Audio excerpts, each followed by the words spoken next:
Warning that translating word for word between English and Spanish is very dangerous. Oftentimes, we get lucky and a word-for-word translation works out. For example, yo bebo agua translates word for word into I drink water. But the more complicated the sentence, the more likely that a word-for-word translation will not work out.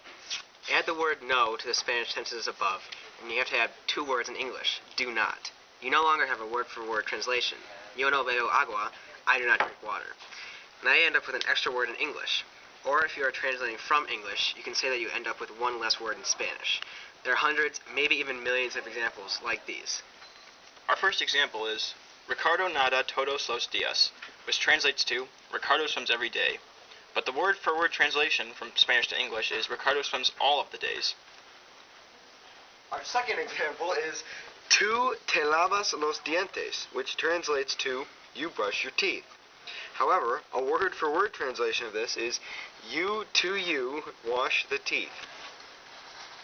Third example would be yo tengo hambre, meaning in Spanish is I am hungry. The word-for-word translation in English is I have hunger.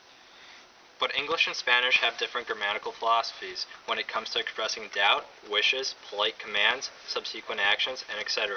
In Spanish, these situations require the use of subjunctive, but the subjunctive usually looks like the infinitive or the future tense in English.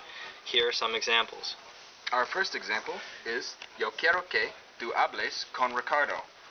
Now, that translation means I want you to talk to Ricardo.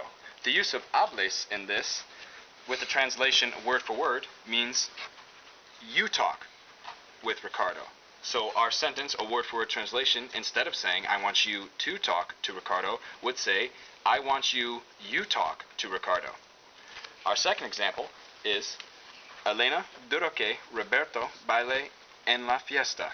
Now that means Elena doubts that Roberto will dance at the party. Now the use of baile here in a word-for-word translation says he dances. So our word-for-word translation of the sentence, instead of Elena doubts that Roberto will dance at the party, says Elena doubts that Roberto, he dances at the party. Other instances of this situation include the sentence El profesor no permite que los estudiantes usen calculadoras, which translates into the teacher does not allow students to use calculators. The word usen in this situation means they use, so a literal translation would be the teacher does not allow students they use calculators. Another example is the sentence tú no estás seguro de que yo venga a tu fiesta. Venga in this situation meaning I come. An English translation of this sentence is you are not sure that I will come to your party, but a direct translation of this would be you are not sure that I come to your party. Now you know the dangers of translation.